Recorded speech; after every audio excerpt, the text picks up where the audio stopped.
ব্যক্তিগত জীবন ও একাধিক সংসার নিয়ে বহুবার চর্চায় এসেছেন ওপার বাংলার অভিনেত্রী শ্রাবন্তী চ্যাটার্জি। মাস তিনেক আগে স্বামী রোশন সিং এর সঙ্গে বিচ্ছেদ ঘটে অভিনেত্রীর।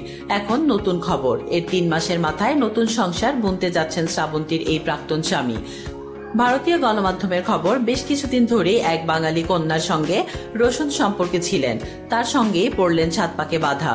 রোশন নিজেই এই কথা ঘোষণা করেছিলেন সোশ্যাল মিডিয়ায়। রোশনের সেই প্রেমিকার নাম অনামিকা মৈত্র। সম্পর্কের আনুষ্ঠানিক ঘোষণার পর একটি বিয়ের কার্ড শেয়ার করেন শ্রাবন্তীর প্রাক্তন। দেখা যায় গত 28 জুলাই ছিল তাদের বিয়ের তারিখ।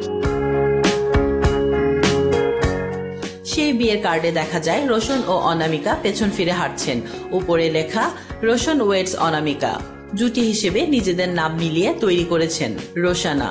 এই সম্পর্কের ইঙ্গিত অবশ্য আগেই দিয়েছিলেন রোশন।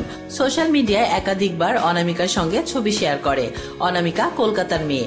মিডিয়া সায়েন্সে MSc করেছেন দ্য হেরিটেজ একাডেমি থেকে এবং MBA করেছেন সিম্বোসিস ইনস্টিটিউট থেকে।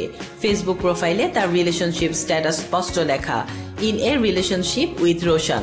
এদিকে গত এপ্রিল মাসে আদালতে শ্রাবন্তী ও রোশনের বিচ্ছেদ আইনি সিলমোহর দেয়। 2019 সালে পাঞ্জাবি মতে চণ্ডীগড়ে গোপন করে বিয়ে করেছিলেন এই জুটি।